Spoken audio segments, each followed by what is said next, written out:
देवी देवतावां दे बारे। सिंह जी विस्तार सहित समझा रहे सन। आखन लगे, हिंदू समाज तां देवी देवतियां नूं वर देण वाले मन के उन्हां दी उपासना और पूजा करदा है, और देवी देवतियां विच इन्ने भेद ने, भाव इन्ने किस्म दे देवी देवता हन कि कोई पूरा विद्वान हिंदू भी पूरी गिणती करके नहीं दस सकता कि इन्ने देवी देवता ने। पर सिੱਖੀ विच तां देवी देवतावां दे बारे विच जो राय है वो गुरु साहिबान दे मूँह तो सुनो। गुरु अर्जन देव जी फरमान करते हैं, भरमे सुर नर देवी देवा, भाव सारे देवी देवतावां अथवा देवियां जां देवते ये सारे भरम विच ही भटक रहे हैं, माया दे भरम विच। गुरु नानक देव जी दे बचन ने, माया मोहे देवी सब देवा। असीं देवी देवतियां दियां कितनियां सारियां कहानियां सुनदे हां जां सुणाउंदे हां, जिन्हां विच पैसे, धन अथवा इस्त्री की प्राप्ति लई वो लोग एक दूसरे ते हमला करके दूसरिਆਂ ਨੂੰ मारदे रहे, लालच विच फसे रहे। फिर गुरु अर्जन देव जी फरमान करते हैं, ब्रह्मा बिशन महादेव मोहिया, गुरमुख नाम लगे से सोहिया। अथवा गुरु रामदास जी फरमान करते हैं, ब्रह्मा बिशन महादेव त्रैगुण रोगी, विच हौमै कार कमाई, जिन किए तिसै न चेतै बपड़े, हर गुरमुख सोझी पाई। फिर आखन लगे, भाई वेखो, हिंदू धर्म दियां कितनियां सारियां धार्मिक पुस्तकां विच इंद्र, ब्रह्मा, शिव अते कृष्ण आदिक दे बारे विच इहो जिहियां कितनियां सारियां वार्तावां ने ਜਿਹੜੀਆਂ ਇਸਤਰੀਆਂ ਦੇ ਸਾਹਮਣੇ ਜਾਂ ਸਿਆਣੇ ਪੁਰਸ਼ਾਂ ਦੇ ਇਕੱਠ ਵਿੱਚ ਸੁਣਾਉਣੀਆਂ ਵੀ ਔਖੀਆਂ ਨੇ। ਭਾਵ ਵਿਕਾਰਾਂ ਦੇ ਅਧੀਨ ਹੋ ਕੇ ਇਹ ਲੋਕ ਕੁਕਰਮ ਕਰਨ ਦੀ ਹੱਦ ਤੱਕ ਜਾ ਪਹੁੰਚੇ, ਔਰ ਜੈਸਾ ਜੋ ਕੁਝ ਇਹ ਕਰਦੇ ਰਹੇ, ਅੱਜ ਵੀ ਜੇ ਆਮ ਇਨਸਾਨ ਉਹ ਕੁਝ ਕਰੇ ਤਾਂ ਦੁਨੀਆ ਦੀ ਨਜ਼ਰ ਵਿੱਚ ਪਾਪੀ ਤੇ ਕਾਨੂੰਨ ਦੀ ਨਜ਼ਰ ਵਿੱਚ ਅਪਰਾਧੀ ਸਮਝਿਆ ਜਾਏਗਾ। ਇਸ ਲਈ ਐਸੇ ਨੀਵੇਂ ਆਚਰਣ ਵਾਲੇ ਦੇਵੀ ਦੇਵਤਿਆਂ ਦੀ ਪੂਜਾ ਅਥਵਾ ਧਿਆਨ ਸਾਧਨਾ ਸਤਿਗੁਰੂ ਨੇ ਸਿੱਖਾਂ ਨੂੰ ਬਿਲਕੁਲ ਹੀ ਵਰਜ ਦਿੱਤੀ ਸੀ। ਸ੍ਰੀ ਗੁਰੂ ਗ੍ਰੰਥ ਸਾਹਿਬ ਜੀ ਵਿੱਚੋਂ ਅਥਵਾ ਭਾਈ ਗੁਰਦਾਸ ਜੀ ਦੇ ਬਚਨਾਂ ਵਿੱਚੋਂ ਜਾਂ ਭਾਈ ਨੰਦ ਲਾਲ ਸਾਹਿਬ ਅਤੇ ਹੋਰ ਸਿੱਖ ਵਿਦਵਾਨਾਂ ਦੇ ਬਚਨਾਂ ਵਿੱਚੋਂ ਤੁਹਾਨੂੰ ਸੈਂਕੜੇ ਇਹੋ ਜਿਹੇ ਉਪਦੇਸ਼ ਮਿਲ ਜਾਣਗੇ ਜਿੱਥੇ ਸਿੱਖ ਨੂੰ ਬਾਕਾਇਦਾ ਦੇਵੀ ਦੇਵਤਿਆਂ ਦੀ ਪੂਜਾ ਤੋਂ ਵਰਜਿਆ ਗਿਆ ਹੈ। ਭਾਈ ਸਾਹਿਬ ਭਾਈ ਦਇਆ ਸਿੰਘ ਜੀ ਰਹਿਤਨਾਮੇ ਵਿੱਚ ਜ਼ਿਕਰ ਕਰਦੇ ਨੇ, ਗੁਰੂ ਕਾ ਸਿੱਖ ਮਟ, ਬੁੱਤ, तीरथ, देवी देवता, वरत, पूजा, जंतर मंतर, पीर, ब्राह्मण, तर्पण, गायत्री, किते वल चित देवै नाही। भाव किसे चीज़ वल ख्याल ना करे, भाव किसे शै नूं ना मन्ने ना पूजा करे। सिख धर्म विच केवल ते केवल वाहिगुरू ही इष्ट है और उसे दी उपासना का उपदेश है। श्री गुरु ग्रंथ साहिब जी दे शुरुआत विच जपजी साहिब दे भी शुरू विच महाराज गुरु नानक देव जी दे बचन ने, एक ओंकार सतनाम करता पुरख निरभउ निर्वैर अकाल मूरत अजूनी सैभं गुर प्रसाद। ਭਾਵ ਜਿਸ ਵਾਹਿਗੁਰੂ ਦੇ ਐਸੇ ਗੁਣ ਨੇ ਉਸ ਵਾਹਿਗੁਰੂ ਦੀ ਪੂਜਾ ਕਰਨ ਦਾ ਵਿਧਾਨ ਹੈ।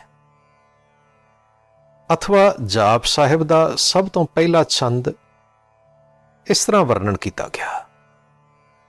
ਚਕਰ ਚਿਹਨ ਅਰ ਵਰਨ ਜ਼ਾਤ ਅਰ ਪਾਤ ਨਹਿਨ ਜਿਹੇ रूप रंग अर रेख पेख को कह न सकत कहे अचल मूर्त अनुभव प्रकाश अमितोज कहजै कोट इंद्र इंद्राण शाह शाहान गणिजै त्रिभवन महीप सुर नरासुर नेत नेत बण तृण कहत तब सर्वनाम कथै कवन कर्म नाम बरनत सुमत। अथवा महाराज गुरु नानक देव जी सोरठ राग विच स्पष्ट हुक्म करते ने दुविधा ना पढ़ो हर बिन होर ना पूजाओ मड़ै मसान ना जाई।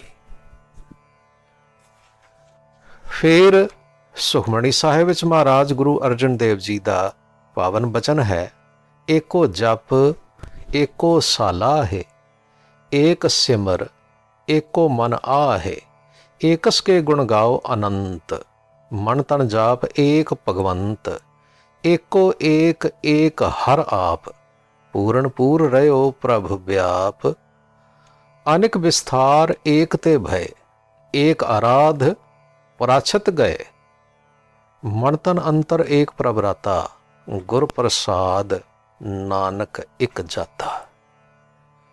सो कहण तो भाव ਇਹ ਹੈ ਭਾਈ ਸ੍ਰੀ ਗੁਰੂ ਗ੍ਰੰਥ ਸਾਹਿਬ ਜੀ ਦੀ ਬਾਣੀ ਵਿੱਚ ਅਥਵਾ ਗੁਰੂ ਸਾਹਿਬਾਨ ਦੇ ਹੁਕਮਨਾਮਿਆਂ ਵਿੱਚ ਸਪਸ਼ਟ ਕਰ ਦਿੱਤਾ ਗਿਆ ਕਿ ਸਿੱਖ ਦੇਵੀ ਦੇਵਤਾ ਅਥਵਾ ਅਵਤਾਰਾਂ ਦੀ ਪੂਜਾ ਨਹੀਂ ਕਰਦਾ। ਭਾਈ ਸਾਹਿਬ ਭਾਈ ਗੁਰਦਾਸ ਸਾਹਿਬ ਜੀ ਨੇ ਗੁਰੂ ਦੇ ਬਚਨਾਂ ਨੂੰ ਹੋਰ ਵਿਸਥਾਰ ਨਾਲ ਵਰਣਨ ਕਰਦਿਆਂ ਇਸ ਤਰ੍ਹਾਂ ਆਖਿਆ ਜੈਸੇ ਪਤਿਵ੍ਰਤਾ ਪਰ ਪੁਰਖ ਹੈ ਨਾ ਦੇਖਿਓ ਚਾਹੈ पूर्ण पतिव्रता को पत ही में ध्यान है। जिवें पतिव्रता स्त्री अपने पति तो इलावा किसे होर दा प्यार किसे होर दा ध्यान किसे होर दी चाहना अपने मन विच नहीं रखती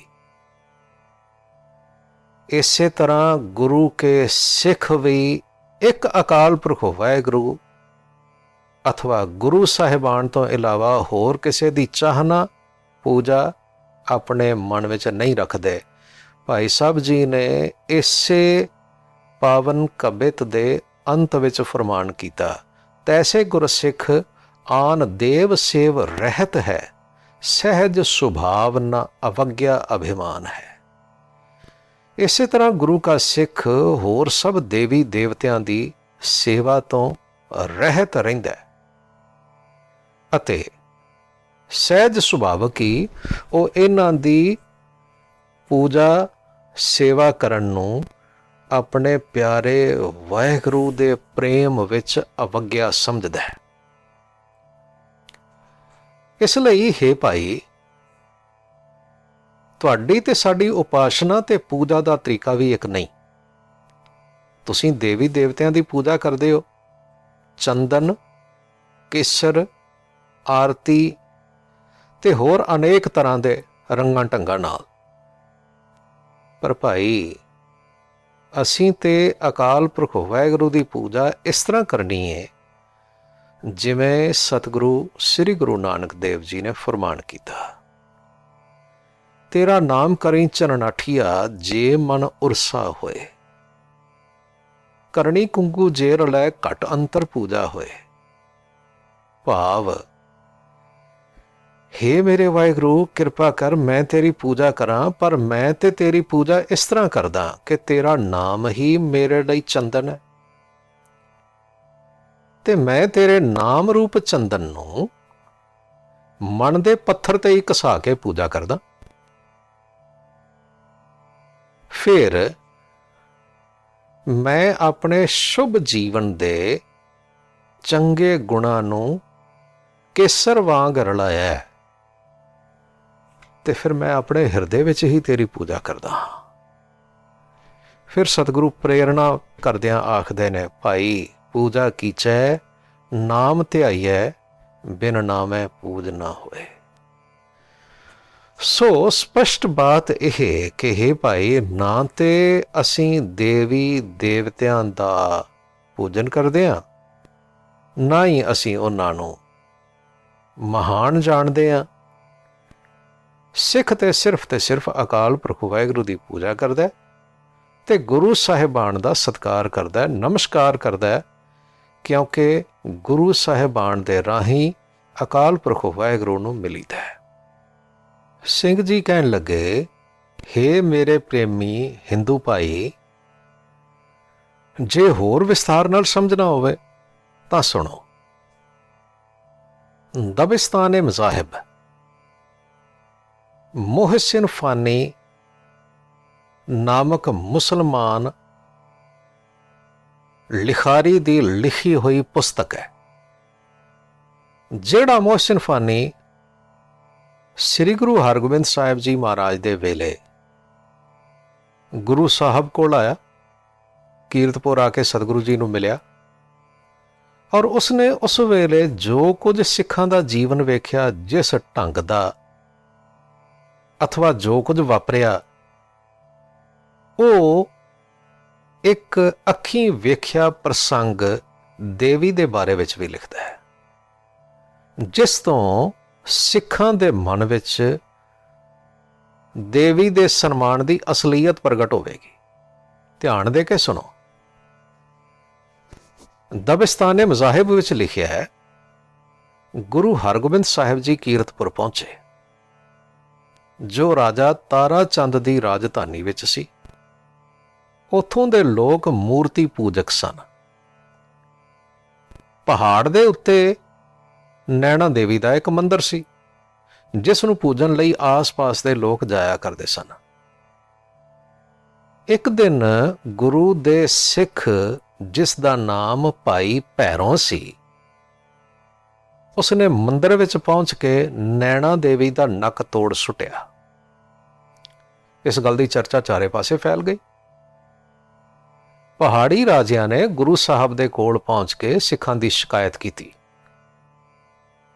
ਗੁਰੂ ਜੀ ਨੇ ਭਾਈ ਭੈਰੋਂ ਨੂੰ ਬੁਲਾ ਕੇ ਪੁੱਛਿਆ ਤਾਂ ਉਸਨੇ ਆਖਿਆ, ਸਤਿਗੁਰੂ ਜੀ, ਇਹਨਾਂ ਰਾਜਿਆਂ ਨੂੰ ਆਖੋ ਕਿ ਮੈਨੂੰ ਪੁੱਛਣ ਦੀ ਬਜਾਏ ਇਹ ਦੇਵੀ ਨੂੰ ਬੁਲਾ ਕੇ ਪੁੱਛਣ ਕਿ ਉਸ ਦਾ ਨੱਕ ਕਿਸ ਨੇ ਤੋੜਿਆ। ਰਾਜਿਆਂ ਨੇ ਭਾਈ ਭੈਰੋਂ ਨੂੰ ਕਿਹਾ, ਤੂੰ ਮੂਰਖ ਹੈ? ਕਦੇ ਦੇਵੀ ਵੀ ਗੱਲਾਂ ਕਰ ਸਕਦੀ ਹੈ? ਭਾਈ ਭੈਰੋਂ ਨੇ ਹੱਸ ਕੇ ਜਵਾਬ ਦਿੱਤਾ, ਮੂਰਖ ਮੈਂ ਹੋਇਆ ਕਿ ਤੁਸੀਂ? ਜਿਹੜੀ ਦੇਵੀ ਬੋਲ ਨਹੀਂ ਸਕਦੀ, ਆਪਣੀ ਰੱਖਿਆ ਆਪ ਨਹੀਂ ਕਰ ਸਕਦੀ, ਤੁਸੀਂ ਉਸ ਤੋਂ ਕੀ ਚੰਗਿਆਈ ਦੀ ਉਮੀਦ ਰੱਖਦੇ ਹੋ ਕਿ ਤੁਹਾਡੀ ਰੱਖਿਆ ਵੀ ਕਰੇਗੀ? ਇਸ ਗੱਲ ਨੂੰ ਸੁਣ ਕੇ ਰਾਜੇ ਚੁੱਪ ਹੋ ਗਏ। ਇਸ ਲਈ ਹੇ ਭਾਈ, ਹੁਣ ਮੈਂ ਆਪਣੇ ਸਮੂਹ ਸਿੱਖ ਭਰਾਵਾਂ ਨਾਲ ਵੀ ਇੱਕ ਦੋ ਗੱਲਾਂ ਜ਼ਰੂਰ ਕਰਨੀਆਂ ਚਾਹਾਂਗਾ। ਸਭ ਤੋਂ ਪਹਿਲਾਂ ਤਾਂ ਇਹ ਵਿਚਾਰੋ ਕਿ ਦੇਵੀ ਕੌਣ ਹੈ ਔਰ ਉਸਨੇ ਸੰਸਾਰ ਦਾ ਕੀ ਪਰਉਪਕਾਰ ਕੀਤਾ। ਪੁਰਾਣਾ ਤੋਂ ਤੇ ਇਹ ਪਤਾ ਲੱਗਦਾ ਕਿ ਉਹ ਹਿਮਾਲਿਆ ਦੀ ਬੇਟੀ ਸੀ ਤੇ ਸ਼ਿਵ ਜੀ ਨੂੰ ਵਿਆਹੀ ਗਈ ਸੀ। ਇਸੇ ਲਈ ਉਸ ਦਾ ਨਾਮ ਪਾਰਬਤੀ ਭਾਵ ਪਰਬਤ ਦੀ ਬੇਟੀ, ਗਿਰਜਾ ਭਾਵ ਗਿਰੀ ਭਾਵ ਪਹਾੜ ਦੀ ਜਨਮੀ ਹੋਈ, ਜਾਂ ਸ਼ਿਵਾ ਕਹਿੰਦੇ ਨੇ। ਉਸਨੇ ਦੇਵਤਿਆਂ ਦੀ ਹਿਮਾਇਤ ਵਿੱਚ ਦੈਂਤਾਂ ਨਾਲ ਯੁੱਧ ਕੀਤਾ ਤੇ ਇੰਦਰ ਨੂੰ ਕਈ ਵਾਰ ਰਾਜ ਗੱਦੀ ਮੁੜ ਦਿਵਾ ਦਿੱਤੀ। ਤੇ ਇੰਦਰ ਉਹ ਦੇਵਤਾ ਹੈ ਜਿਹੜਾ ਸਾਰਾ ਦਿਨ ਐਸ਼ ਪ੍ਰਸਤੀ, ਨਸ਼ੇ ਤੇ 100 ਤਰ੍ਹਾਂ ਦੇ ਨਾਚ ਤੇ ਤਮਾਸ਼ੇ ਵੇਖਦਾ ਹੋਇਆ ਸਮਾਂ ਬਿਤਾਉਂਦਾ ਹੈ। ਪੁਰਾਣਾ ਤੋਂ ਤੇ ਪਤਾ ਲੱਗਦਾ ਹੈ ਬਈ ਦੁਨੀਆ ਵਿੱਚ ਕੋਈ ਰਿਸ਼ੀ ਐਸਾ ਨਹੀਂ ਸੀ ਜਿਸ ਦੇ ਭਜਨ ਔਰ ਤਪ ਵਿੱਚ ਵਿਘਨ ਪਾਉਣ ਵਾਸਤੇ ਇੰਦਰ ਨੇ ਲੁੱਚੀਆਂ ਔਰਤਾਂ ਨਾ ਭੇਜੀਆਂ ਹੋਣ। ਤੇ ਉਹ ਤੇ ਆਪ ਰਿਸ਼ੀਆਂ ਦੀਆਂ ਇਸਤਰੀਆਂ ਨਾਲ ਵਿਭਚਾਰ ਕਰਦਾ ਰਿਹਾ।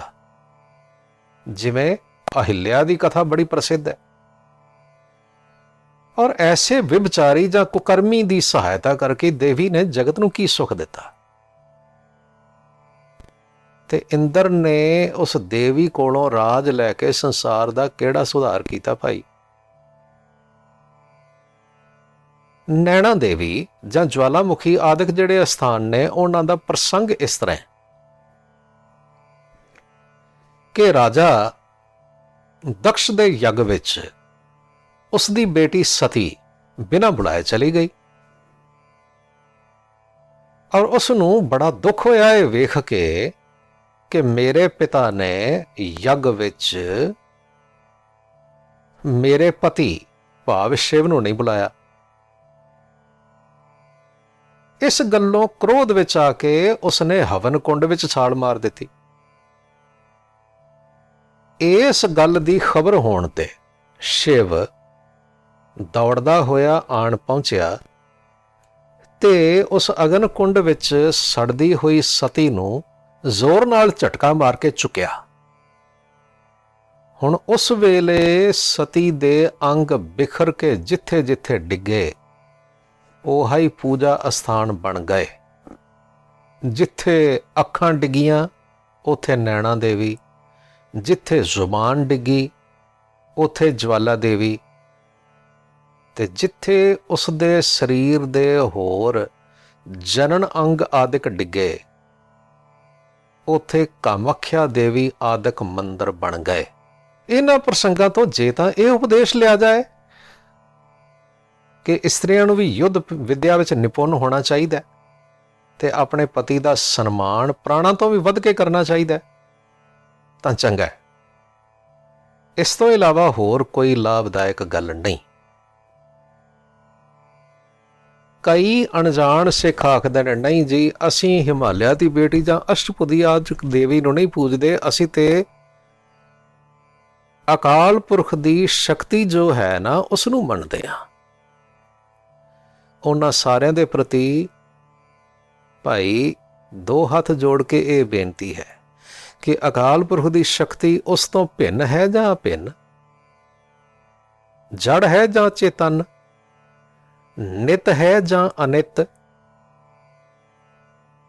ਜੇ ਦੇਵੀ ਅਕਾਲ ਤੋਂ ਭਿੰਨ ਹੈ, ਚੇਤਨ ਅਤੇ ਨਿਤ ਤੁਸੀਂ ਮੰਨਦੇ ਹੋ ਤੇ ਉਸ ਨੂੰ ਪੂਜਦੇ ਹੋ, ਤਾਂ ਭਾਈ ਨਿਸ਼ਚਾ ਕਰੋ ਕਿ ਗੁਰੂ ਸਾਹਿਬ ਨੇ ਜੋ ਓੰਕਾਰ ਦੇ ਆਦ ਵਿੱਚ ਇੱਕ ਲਾਇਆ ਸੀ ਨਾ, ਤੁਸੀਂ ਉਸ ਨੂੰ ਕੱਟਣ ਦੇ ਯਤਨ ਵਿੱਚੋਂ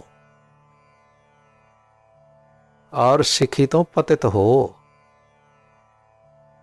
ਜੋ ਦੇਵੀ ਅਕਾਲ ਪੁਰਖ ਤੋਂ ਭਿੰਨ ਨਹੀਂ, ਕੇਵਲ ਉਸ ਦੀ ਸ਼ਕਤੀ ਮਾਤਰ ਦਾ ਨਾਮ ਹੈ, ਤਾਂ ਉਸ ਨੂੰ ਵੀ ਦੇਵੀ ਨਾਮ ਲੈ ਕੇ ਪੂਜਣਾ, ਵੱਖਰਾ ਕਰਕੇ ਪੂਜਣਾ ਮਹਾ ਅਗਿਆਨ ਔਰ ਮੂਰਖਤਾ ਹੈ।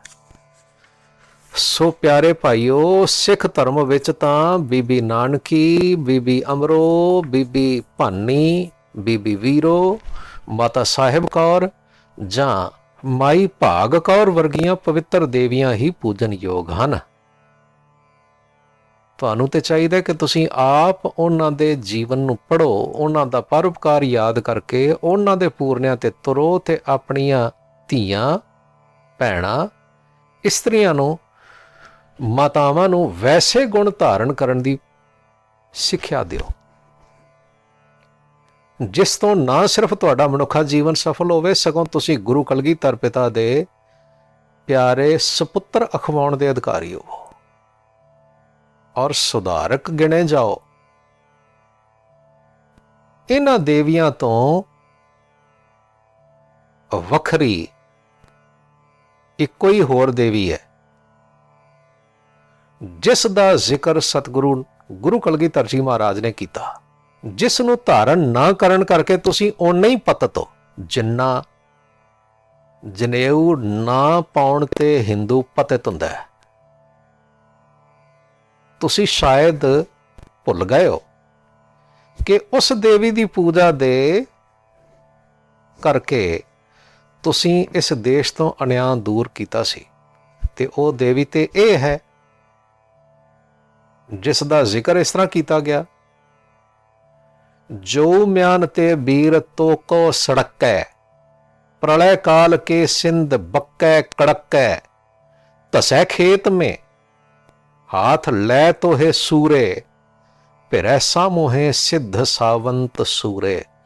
ਐਸ ਦੇਵੀ ਨੂੰ ਧਾਰਨ ਕਰੋ, ਭਾਵ ਸ੍ਰੀ ਸਾਹਿਬ ਅਥਵਾ ਤਲਵਾਰ। ਯੁੱਧ ਵਿੱਚ ਇਸ ਦੇਵੀ ਨੇ ਜਿਤਨਾ ਕੰਮ ਆਉਣਾ ਹੈ ਤੁਹਾਡੀ ਰੱਖਿਆ ਕਰਨ ਲਈ ਜਾਂ ਦੂਸਰਿਆਂ ਦੀ ਰੱਖਿਆ ਕਰਨ ਲਈ, ਹੋਰ ਕੋਈ ਦੇਵੀ ਤੁਹਾਡੀ ਕੋਈ ਸਹਾਇਤਾ ਨਹੀਂ ਕਰ ਸਕਦੀ।